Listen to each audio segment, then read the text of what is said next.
What are we going to do today? We're going to talk about inspecting the planter and maintenance and to get it ready to go to the field and correctly help store it. Okay? That's a big gray area, and we'll talk about some different avenues there. Okay? Got to connect the planter and inspect the row units for wear parts. Okay? The biggest thing is when you start talking about it, row unit parts. Okay? Maintenance on the down pressure springs. Anybody want to say what do we have to worry about with the early springs? These are the second version. These are the compression springs. Anybody? Busting the hooks off. There you go. Okay, that's changed, right? Right? Hadn't changed on my planter yet. That's okay. That's a parts opportunity. See, Rob likes that. Okay. The second generation that we used was the compression springs. Anybody? What do we have to worry about those? Okay. The handle breaking. Always check that handle right there when you have the compression springs, because by the time you find out, it's done too late. Okay. But nothing has really changed as far as what we expect when we go to field on these. The airbags, there again, we've got two generations, 2 airbags, then we went to 1 airbag, okay? What do we have maintenance on those? Really, guys, it's a matter of making sure that the hardware is tight on them, make sure those bolts stay tight here, and air leaks, okay? Now, this maintenance kind of overcomes a little bit here if you've got a little bit of a leak here on the airbags when we went to the active style. Okay, what do we have? What do we have maintenance here? Basically, we got a filter, that intake filter. Don't forget about that filter. Here's the take home. Maintenance wise, guys, if you're doing a lot of tillage and you got a lot of dust flying around, we better be checking that more often. Okay, if you're running no-till and not a lot of dust and dirt flying around, we might get away with delayed. Okay, whenever in doubt, talking 1 bolt, pull it off and inspect it. Okay, because that's just like anything else. That's the intake for the filter or for the compressor. So if we're cutting air there, we're doing things causing extra wear other places and extra work. Okay. The second thing as far as maintenance on this thing is right here, and this gets forgotten many times. Okay. Anybody? What's the book say? There you go. All right. Hold your hand up. Who answered that? Okay. Basically, yeah, that is correct. Okay. Anybody want to tell me that they're doing it daily? Exactly. Okay. Here's what happens, guys. That water is sitting in that tank and starts rusting. Okay. What's that going to do? It's going to, somewhere down the line, that rust is going to get through these valves, and guess what? Then you're going to be on the phone saying, hey, I got airbags that won't air up, or they won't deflate, or whatever. So, if you are one of them that won't admit that you're not going to do it daily, I can help you, okay? And this is really a personal fix, okay? Go to your local hardware store and unscrew that. It's pipe thread. Put you a 90-degree swing valve on the bottom of that. You can put a hose on it so you don't make your nasty on your planter. Then every day when you walk up and start filling that tank, you still got to get to the tank and to take the lids off, right? It takes 2 seconds. Reach over and crack the valve and crack it shut. Then you can say, well, I do it multiple times a day. Okay? In real humid weather, guys, and I've seen them, they've come in, used ones have come in full of water, and it's froze. Somewhere down through the line, that's going to do some damage to somebody. And here's what I tell all my farmers, and the guys that deal with me know. It'll never get into my pocket. It's going to get into yours. Okay? So remember, that can save it, maintenance-wise. Just little maintenance things that can really save you down the road. Okay? I'm not going to talk about this a lot. It's just a picture. This is the new hydraulic downforce for the guys that haven't seen it. Okay? A lot different than what the other one, right? Add another generation to our down pressure. Okay? We'll talk about that more next year when we've got it out more. Something that guys forget quite often, okay? When we went to the airbag, okay, Everybody could not remember what the old handle was, right? Even the guys with the springs, you know, you had 4 spots, right? 100, 200, 300, 400. People forgot about this when they got to the airbags, so this kind of got forgot. When you drop that in the ground, that planter frame should be 20 to 22 inches, okay? What can happen is when we put the spring here, we can actually raise that planter frame up. Guys, I've made the service call, honestly. Go out there and the guy says, man, I'm having trouble with getting it put in the ground and my ground drive's not right. First thing I do is start taking pressure off, and you can see that frame start dropping. They've got so much pressure that it's lifting that frame up and holding those units, and the parallel arms are like this.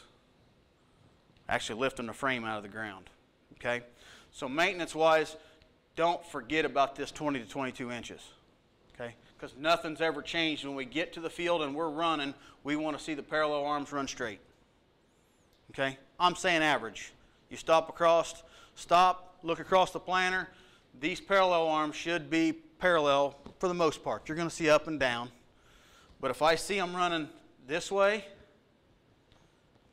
I'm probably running way too much pressure. If I see them running this way, I'm not running enough. Okay? This becomes more when you'll talk about margin and some of the other places and things like that, down pressure. That becomes more and more important, how we're watching this. Okay? So maintenance-wise, don't forget about the frame height. Okay? We kind of hit the parallel arms already, right? And how we want to look at them. Well, actually, there again, the old springs, right? Probably you've already seen some of this. Right here, this hardware, bushings and bolts. It may not be that the bushings completely wore out. It may be that the bolt is starting to stretch. The washers are getting ate into. So what happens is, instead of those parallel arms, that unit doing this all day long, those bolts come loose and it starts doing this. Okay? You may not notice that, but you have emergence problems or things of that, or you get out to spray and all of a sudden this tire is real tight on this row. Well, that's because that row is not really setting straight because it's coming up at an angle because of these bolts. So maintenance-wise, always check those bolts on all your planters. That's not went away. Those bolts are still there. Okay? And you got basically 4 of them. When you look at this row, you got 1, 2, 3, 4 on the top, and you got 4 on the bottom. So 8 total. Okay? Always remember to check all of them. In question, you shook your head a little bit ago, right? It's something that you will run into sooner or later when you run a planter. It's a few years on it, that's what happens. Yep, exactly. And I will add on that, if you change bushings, buy hardware at the same time. because if you let it run very long, the threads get totally smashed. Okay? This is, there again, we'll go back old school. We used to run everything by a chain, right? And we had a few older technicians in here, and I said, yeah, what did we do with our old used oil? Always throw it on the chains, right? Okay, but I've seen problems with that, guys, over time. The older transmissions here would get piled up and actually make the sprockets bigger, and the guy said, I can't get my population right. And you go out there and literally you take a screwdriver or something and dig the buildup on the sprockets, and all of a sudden the chain, you got to tighten it up because, okay? So, lubricating. What do we want to lubricate it with? Guys, there's been saying this for a few years. TY6350, that is a John Deere multi-purpose is what it is, okay? And the rule of thumb is what they want you to do is they want you to run the planter pretty much all day and shoot it down with that multi-purpose. That way the chain's warm and it kind of absorbs some of that in there as it cools down, okay? If you are not having a problem, I'm not saying don't use your used oil. If you're having no problems, do what you want. Do what you keep doing what you are doing if it works for you, okay? I'm not saying go home and completely change, but also if this thing never gets oiled, then we're kinking chains and then we're jumping. And it becomes more and more of a problem now that we're relying on the computer to set our population. Here we can see it pretty easy, right? Here we're relying on that computer to do it. And the first thing I want to say is, hey, we got a variable rate problem. We got a computer problem. Well, you go in and look at the computer, and the computer says, no, we should be right here and right here. Go back and check your chains. Oh, yeah, I got a chain that's jumping. Okay, it wasn't a computer problem, but that's what everybody wants to point the finger. So maintenance-wise, make sure, especially on the variable rate, that your chains are good. Okay? Now, we went to a cable drive. This has been out for many, many years. The competition's talked about some things with it, and we'll talk about that a little bit. Okay? Maintenance-wise, there's not a lot to do here, right? They're greased from the factory. As long as you keep everything good, your row unit bolts tight, you don't have to worry about it twisting and kinking. Not been a problem. Maintenance-wise, there is no maintenance on this cable at all. The maintenance is the gearboxes, okay? And the reason why I say this is because I've seen 28 get caught on them. It seeps through here and locks this thing up. Or they just go, they will eventually go bad, okay? But understand, if I go bad, this is the row side, okay? Or excuse me, this is the seed side, the unit side, okay? If this one goes bad and locks up, you might want to make sure this one's good too, okay? Because that cable is hard enough. If that one locks up, it's trying to turn here. Guess what's going to happen here, okay? Now, if you do have this problem in the field, maintenance-wise, you can help yourself out by, on this gearbox, there's going to be a number stamped. A lot of times it's right back here on the back side. Because if you've ever looked at one online, what do we say, about five different gearboxes? About 5 choices on them. And you can Finger pickup, you know, there's all kinds of different. So I'm trying to help you help yourselves and help our parts people. Okay? So if you have a problem, make sure you look at that, try to get a part number off of it. This will have a tag on it. What did I say? There was like 8 different ones? Yeah.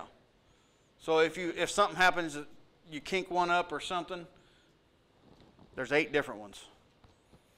So if you can't find a part number tag on it, measure. When you talk to Rob, this is Jason in Greensburg. I've got a cable drive. It's 60 inches long. Okay. Rob goes and looks it up. Says, "Well, Jason, I got one at 60. It says 62. Well, it could be. I'm measuring from point A to point B, and they may be measuring this. Okay. At least you'll help yourself out. Get yourself going faster. Okay. Seed tubes. Maintenance-wise, guys, this gets forgotten many, many times. Okay. Right here's where we want to look. Okay. Yeah, we want to this curve to cut the speed. Cut the speed. That's about a 5-mile-an-hour curve. Okay. But many, many years ago, all the 7200s, right? What we talked about, 7200s, all subbed over to the smoke tube. 7,000, you still get the black. 7,000, you still get the black tube. Okay. Be aware of maintenance. Here's what I'll tell you. There's not a lot of maintenance on the seed sensor. You guys have all messed with them, I'm sure. But when we went to the smoke tube, there's a little yellow seal right here. If you're in real fluffy, dry conditions, there can be dirt that gets past that seal. Okay? And it can make your sensor read high or low. So before you pick up the phone and call 5-alarm fire, you might want to check that, switch seed tubes, and see if it follows it. Okay? Everybody understand that? Now, here's something that gets forgotten. Rob, the parts guy here, will testify to this. When somebody comes in and buys just a seed tube, Rob kind of smiles, right? Because you know you're going to see him again 9 times out of 10. Because what happens is, guys, right here, that seed tube will get over and start rubbing on the true V's. Okay? 9 times out of 10, the guy pulls that seed tube out. It's going to be wore out right there on the end. He goes out and gets a new seed tube, comes back, puts it on. Guess what? Next year, he's probably going to might as well come back and do it again. What happens is, guys, forget about these shank protectors. That shank protector gets forgot a lot of times. Whenever in doubt, pull your shank protector off and take it to Rob and say, Rob, This is what I got. I need to look at it. You don't have to get a service guy involved at all. You can hold the two up, and I guarantee you're going to say, wow. Okay? And probably if you're not running one of the newer style with this guard on there, they all come with guards on them now. Okay? If you're not running that guard, chances are it's probably wore out. Okay? So don't forget to check those shank protectors. They are important. Okay? Row cleaners. We're not going to talk a lot about row cleaners on here. There's so many different styles and versions out there. As far as maintenance, make sure that they work and they don't get locked up or froze up or anything like that. Okay? There again, it's areas and personal preference on whether you're running row cleaners. They do serve a purpose if you're using them correctly. Okay? Set the unit down. What's important? Okay? In the last few years, we've had a lot of failures, and we'll talk about that in a minute with the True V blades. Okay? Because maintenance-wise, we forgot what gets us to be no-till. Okay? No-till colders. I know some of the competitors are out there saying that you don't need that no-till colder. Talk to anybody that's not running a no-till colder and see how many times they've replaced these bearings and blades. That no-till colder does a lot of work. Basically what happens is we set it about a 1/4 inch less than what our True V's are. That way we loosen the soil up with that no-till, and then a True V comes back and it's only cutting down a 1/4 inch. Basically, if you want to think of it that way. Okay? How deep are we planting our corn? 1.5 inches at least, right? Okay? Without that no-till colder, we're trying to cut hard ground 1.5 inches deep with straight blades. You might be putting a little weight on them. Okay? A little extra stress. Okay? Scrapers. Scrapers are something that have come and gone. The old 7000s, if you didn't have a big hammer and a screwdriver, you got to either find out whether they would last all year or last 4 or 5 days, right? Because they'd scrape and be gone, or they'd be loose as all get out. Basically, guys, we've changed. The scrapers have changed over the years. This is a newer current version. There is some other versions out there. Spring-loaded. Okay, we had the rotary scrapers, and they've moved on. There is also another scraper that is available for these, and you'll see it. It's mounted up here on the front, and it's like another heavier duty one. Okay. I'm not saying go home and put scrapers on everything you own. There again, personal preference. 9 times out of 10, if you're running in wetter soils and wetter conditions, you're probably running the scrapers. A lot of guys are not running them anymore. Okay. So you're going to find some guys do and some guys don't. And I'm not going to say you're right or you're wrong. If it's working for you, that's good. But if you're running scrapers, let's look at them. Okay? Gauge wheels. Guys, I'm not going to try to sell you one gauge wheel over another. There's 15 different ones that you can put on here. Okay? The take-home is today as far as maintenance. When we are in field position, we want maximum of a 1/16 inch gap here in field position. Okay? Anybody that's set the newer style with the threads on them in a down position and took it to the field, you're going to admit that you messed up a little bit. You had to go back and loosen them up. Okay? Because they do rotate on those threads. And when you do that, there's the newer version threaded. This is the ME5 version. And the last I know, they're going to sub them all over. There might still be some other ones out there right now, but they are. Eventually, you're going to get this right here. I actually had a parts person in here yesterday morning. Says that yes, you can actually get these for 7,000s. There's not a kit yet. You got to buy individual pieces. Okay.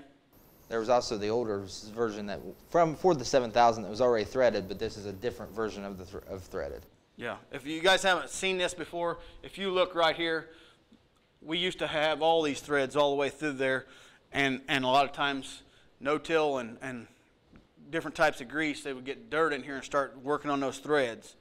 Now we're actually threading in the middle, and it's tighter, so we don't have so much area for the dirt to get in there. Okay? So any questions there? Field position, 1/16 of an inch gap, max. Okay? Now, okay, Jason, I run no-till. You probably get away with a little bit more than that if you're running true no-till. If you're running a lot of tilled ground, that is important. The fluffier the ground, the drier the ground, if that gap gets bigger, you're gonna have dirt thrown around in there, and that's gonna make a difference on your depth. Okay, we say inspect the gauge wheel, guys. There again, I told you that there's so many different ones. Basically, you can turn it, make sure that it's turning and it's not wobbling or anything. The tire damage, make sure that there's no tire damage, all stubble and ripped or something of that sort. And there again, there's so many different versions out there that I'm not going to try to sell you on one or the other. Different tillage practices require different situations, and I'm not going to, I don't know any of you, all of you personally, so I can't tell you which one that I would suggest. But, okay. Anybody that's had a planter for many years, here's another wear item that gets forgotten until you get out to the field. Especially, we talked about we're adding more and more downforce to keep these units in the ground, right? Well, what happens is right here, it's a walking gauge wheel. We're running all that pressure on that walking gauge wheel. What happens? High acres, multiple years, whatever your situation may be, we see a high wear right here on these arms. Okay? Guess what? Now we're changing our depth. Where we've been the last 2 years could be 1/8 quarter-inch difference. If we've got a big wear mark right here where this walking gauge wheel goes on, and this gets forgot, guys. Maintenance-wise, you forget about it.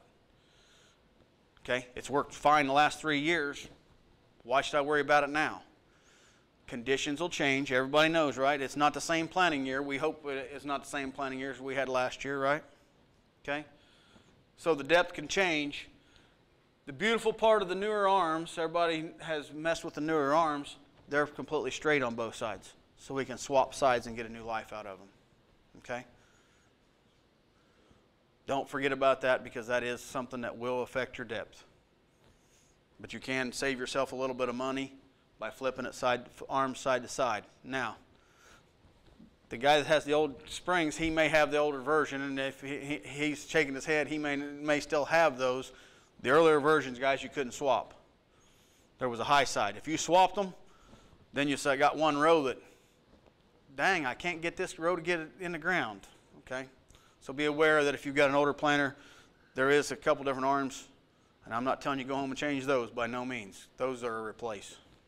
Okay? And they're real simple. Instead of being straight, as you can see here in this picture, they're straight here. It's got a hump on it. And that's the downside on that gauge wheel arm. Okay? There's a shank protector. Basically, we done hit on it once. Let me tell you real fast, though. This is the newer style. The older style had roll pins in them. This one is just basically a spin and push on. Okay? This started with the ME4. Yeah. Basically. Been around probably 6-7 years now. At least. What's that? No. Basically, when we went to the 1770 NT planter, that became replaceable. This became slide on. If you have a 7200 and an early 1770, this one, it's real simple. This will, when they went to the cast shank, should be the same cast shank. This will be cast. This will have an Allen head in the end of it, because that's a replaceable stud now. Okay, if you twist that off when you put them on there, and this becomes slotted to just turn it on the side and pull in. Okay.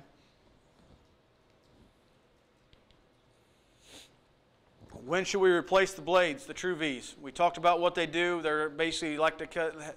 They're only moving a 1/4 inch of dirt in when you're perfect. Okay. 14 inches. Here's the thing that I'm going to tell you. That's a deer spec, and that's right. But if you are looking at no-till, you probably didn't get them down to 14 inches. You had problems before you got to 14 inches. Okay? Normally, you're going to start there again. You take one off and you bring it into Rob and say, Rob, how many acres do you farm? Okay? That's the thing. Tillage practices and how many acres you farm. Okay? If I see and I've got guys that done it. They're 14.5 inches. Guys, you're covering 3,000 acres with this planter, no-till, all of it. I wouldn't start the season with them. Replace them, okay? So understand that there's some give and take there. You got to understand how many acres you're doing and what kind of tillage practices you guys are doing to replace these, okay?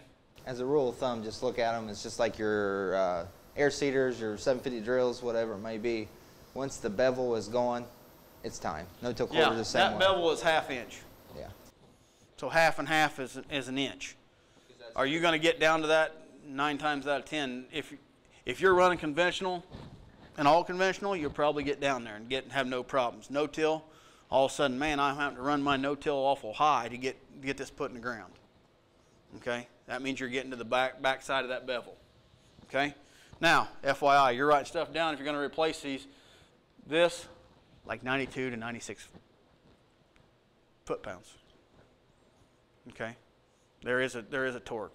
I think one's 92, one's 96, and the new one's like 104 or something like that. We know everybody's torque wrench. That's good. Yep, click. Okay. Any questions there, guys? Huh? It's 92 to 105 is according to what version you have. What year and what version. Okay? Now, we decided we're going to replace them. What's the next step? Go around and talk to your local salesman and get their business cards, right?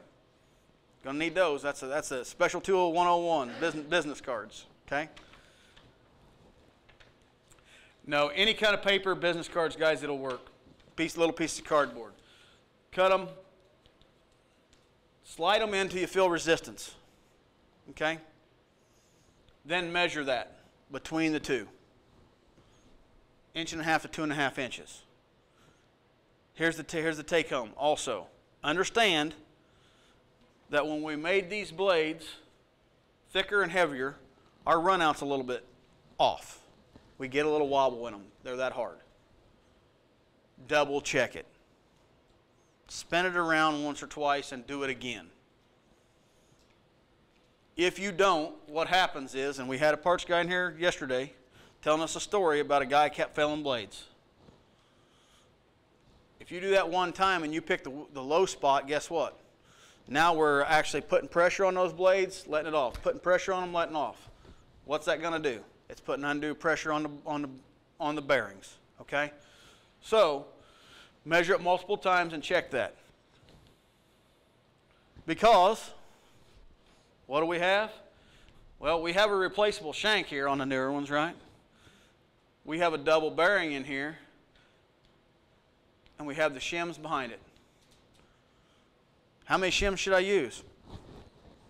Every planter's different. Every side to side's different. A lot of times, and I've had this question, you take them off and one side will have 5 and the other side has 8 or 3 or whatever. You got to be careful. Remember I told you runoff? If you get too tight, you're going to start, you could have a rubbing problem here. Okay? There again, it's the run out of the blades. So always turn it and make sure that we're not going to lock up here, because I've seen that happen before. Okay? Guys go, oh, you need to take 3 shims out. Take 3 shims out, tighten it up, that's good. Go to spin it, and it's hitting the shank right here. Well, guess what? We took them out of the wrong side. We moved everything over to this side, and now we're rubbing on the shank. Okay? Closing wheels. There again, I'm not going to sell you on closing wheels. I'm going to tell you a few secrets on maintenance, okay? Cast, spike, whatever it may be. If you are running spike or adding spike, make sure you keep this measurement here off of this, okay? I can tell you from experience, if you don't get this, when you put the spikes on, they're bigger. You can make you a heck of a special tool. You don't have to worry about depth. You got to find it out on the field, because it's going to pop it and throw it out, and it has happened. Okay, so if you're running spikes, make sure you get that set right. The other thing is the bushings here. Okay, guys, the seed unit can drop it. They can do everything perfect, but if we don't get that closed right, guess what? We can cause ourselves more problems. Okay, so understand the bushings here. The bushings here have changed over the years, but the idea has not. Still want to split that row with them closing wheels. Okay? And the bushings, there they are, according to, these are the newer ones. Okay? Inspection of meters. Any questions so far, guys? Easy group this morning. Things have changed.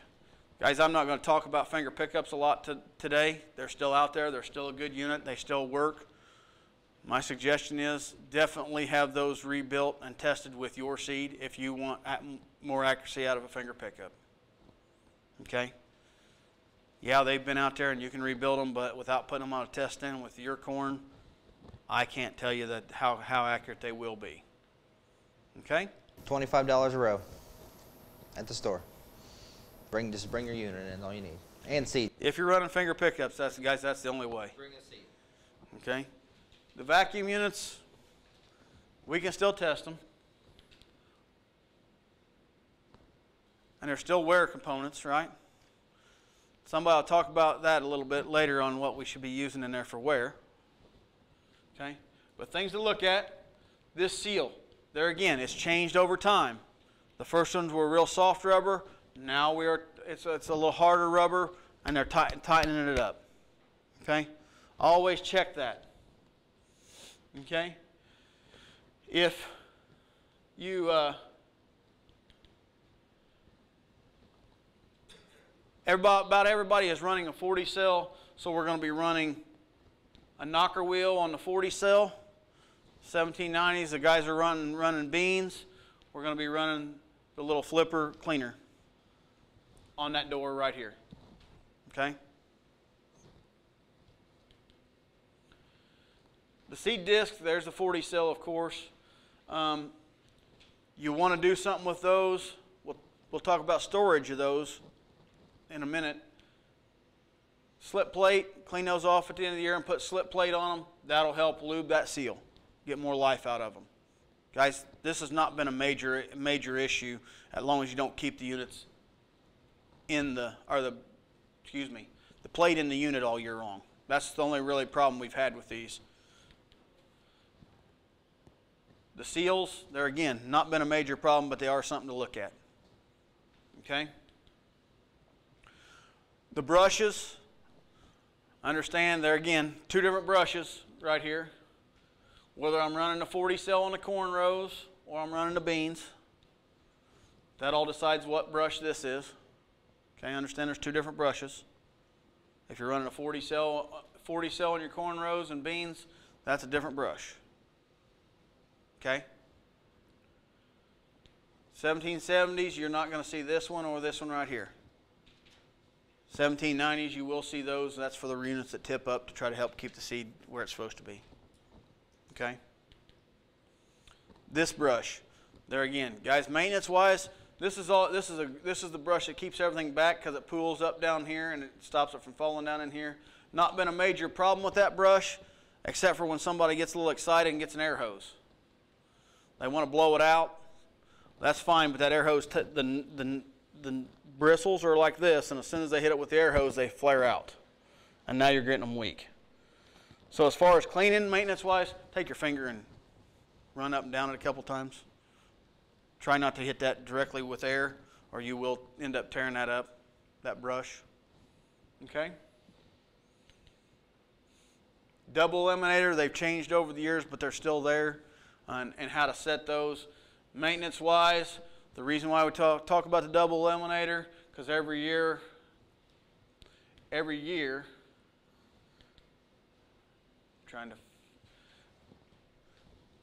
these discs we try to keep on the same row, if you can, because they kind of wear together. To set that hub height, we talked about that, and that's right here. Just adjust that hub height. That's kind of changed over the years. When I first started, we spun them, and we had just a little bit of resistance. Now they're actually on according to what year and what you're running. Okay. ExactEmerge, they want those bowls a little tighter, but it's still the same idea. You're just adjusting the hubs. Okay. That helps decide when you put that disc on.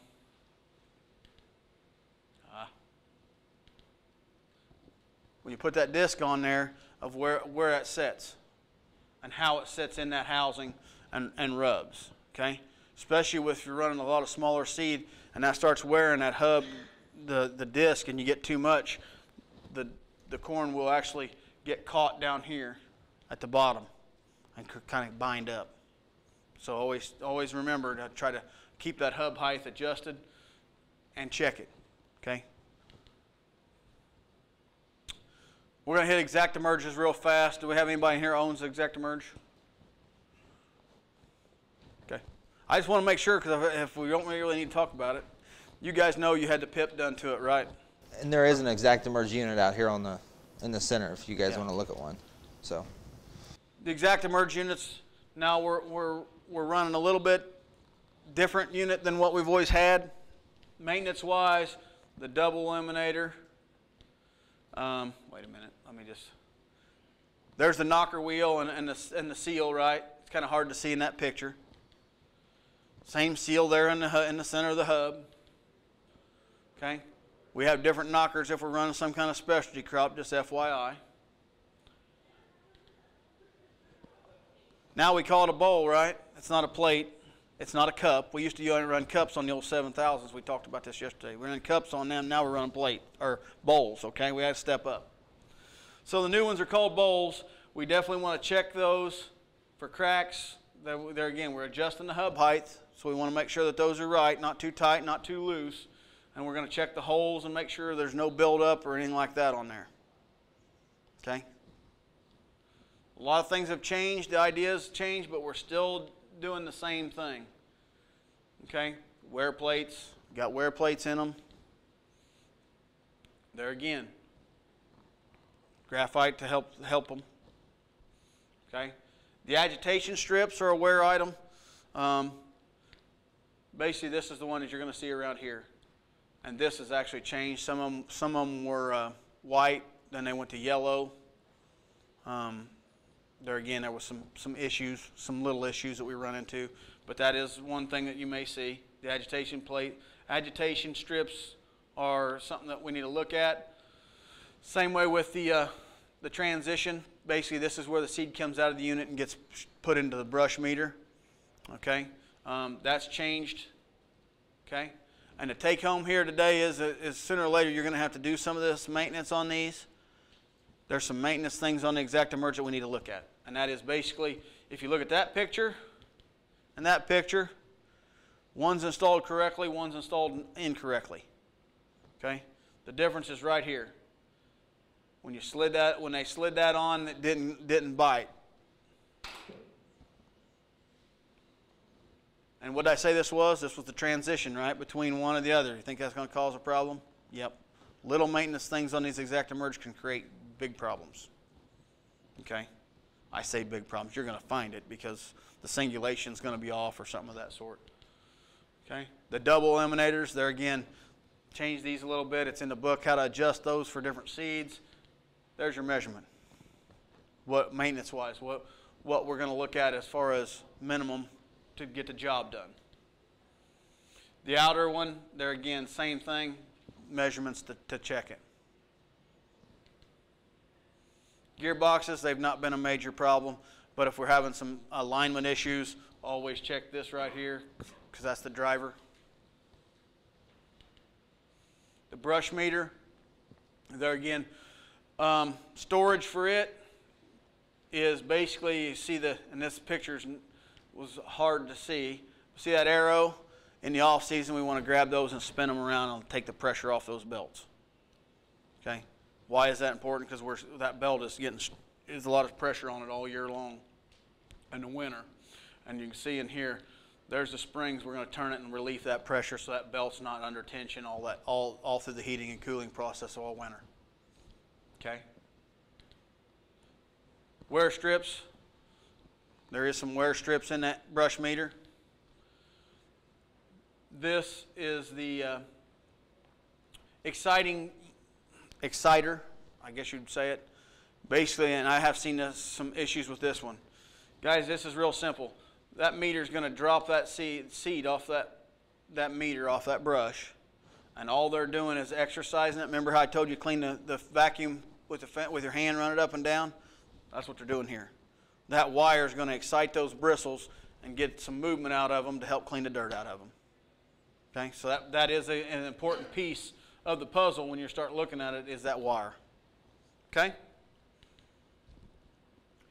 Belts, there again, guys, I had one that ran over 3,800 acres, corn and beans.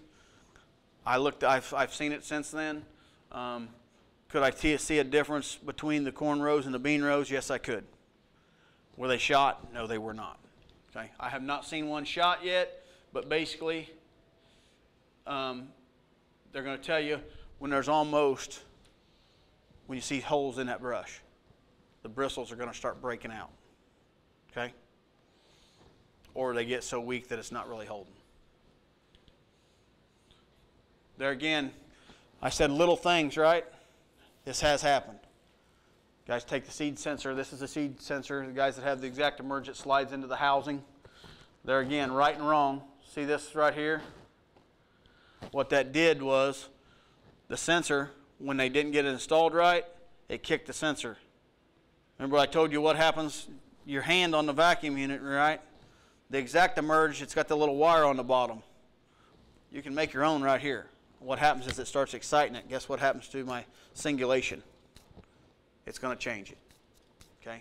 So if you take one apart, make sure you get, maintenance-wise, you get it put back together. Okay? And I'll pass it off to Rob. So, simple question. Does anyone in here actually run finger meters still? Okay. What do you run in it? What, talc, graphite, mix? You run straight graphite? Okay.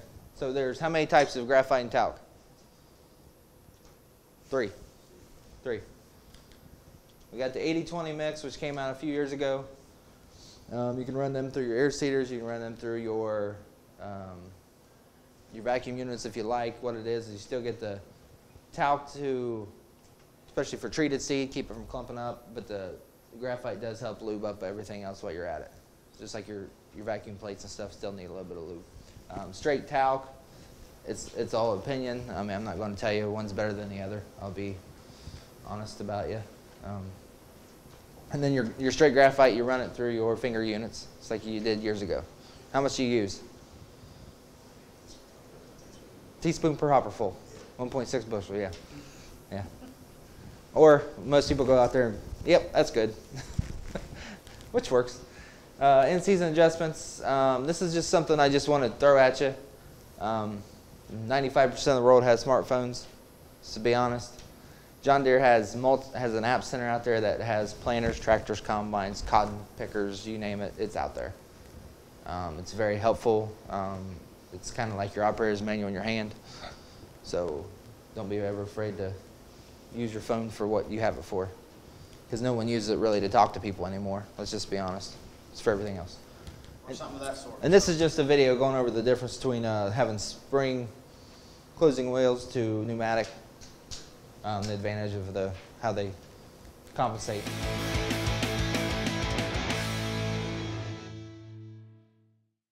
Today we're going to talk about the benefits of the pneumatic closing wheel system available on John Deere MaxEmerge 5E and ExactEmerge planters.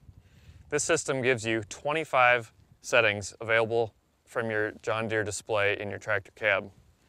Those can be made in a matter of seconds from the cab.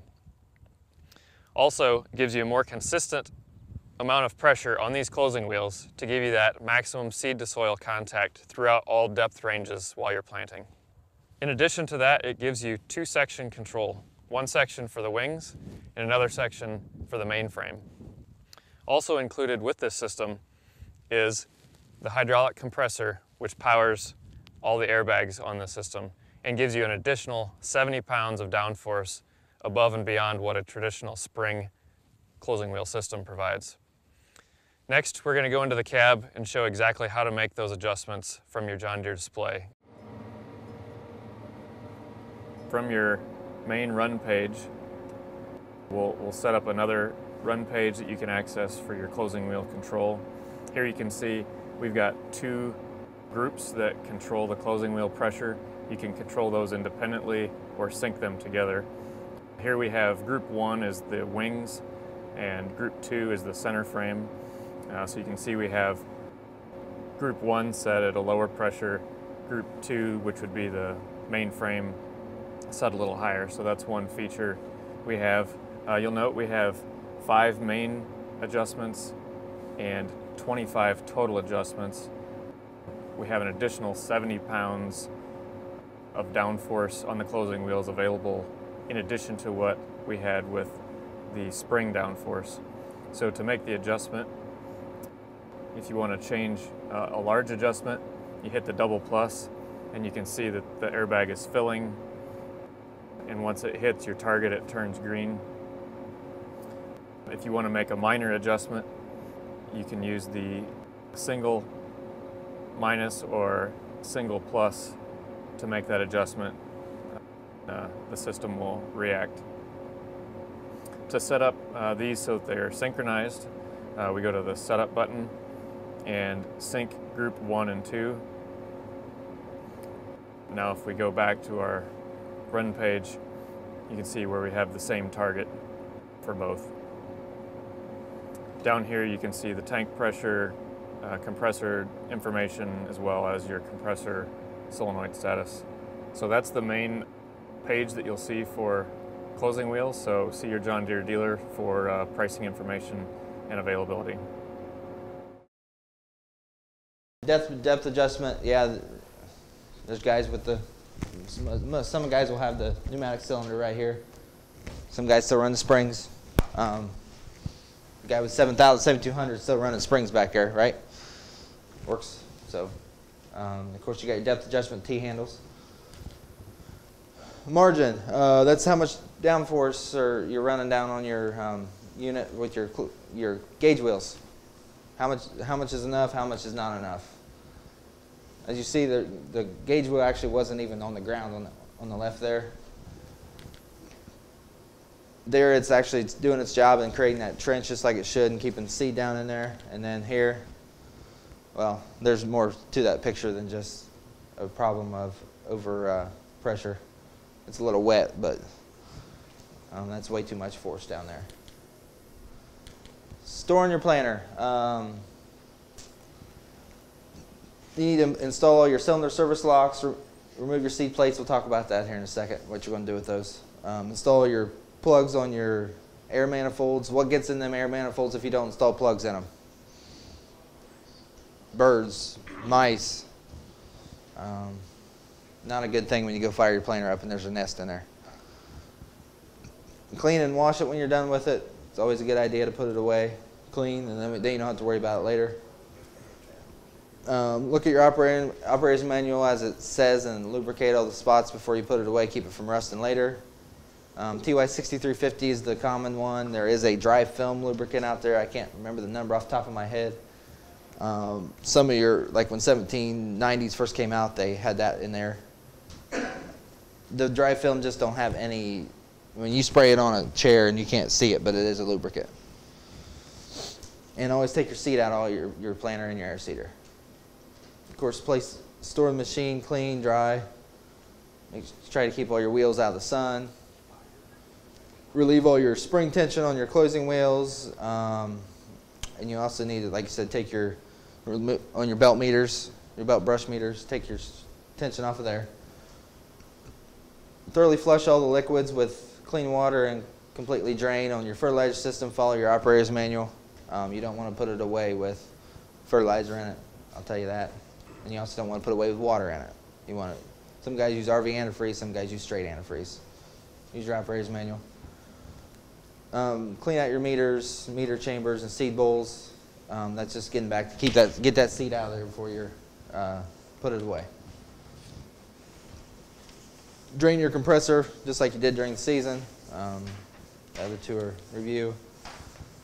I don't know if anyone out here is running one of these or not, but like Jason said yesterday, a very good idea for this is if you're going to take this apart and clean it, which you should, take a picture of how it is routed before you take it apart. We said we got smartphones. Let's use them. We also sell battery maintainers, so if you can extend the life of a battery by at least 50% just by keeping it charged through the year on a battery maintainer. They're worth it. They're not that expensive. Anywhere from You can buy them places for $10 to $30. So this is the newest generator they're running on some of the new planters. It is PTO driven. 5E planters, guys. 5E planters. PTO driven. So Not really just showing you. This is what the options are that's Yeah. you're going to see around. So when you see a 5E planter, tractors don't have enough juice in them to run all the electrics on a planter now, so they're having to get power from somewhere. So they're running a generator. Everyone does this, right? You should anyway, at least. I'm not saying you got to put them on a broomstick, which is what this is supposed to be like. Some guys put them back in the box. Mark them per unit as you put them away. Like you said, you got to make sure you put them in the same unit that you took them out of, because they wear uniformly. For the bowls that they're using on the brush meters, there's a way to store those, or you can put them back in a box. It'd be fine too. We do have, I'm sure we probably still have openings on our inspections for the planters right now. Something to think about. We have books with our prices in there. Like I said, you got finger units. Don't be afraid to bring them in. $25 a unit. As you're going through planning, you need to get out every once in a while and make sure it is planning, and don't always believe your monitor. I know everyone thinks they're perfect, but they're not always right. I'm not downing anybody's monitor. I'm just saying, use some common sense. So we just want to thank you for coming, and stay around, and we got 3 more classes for you.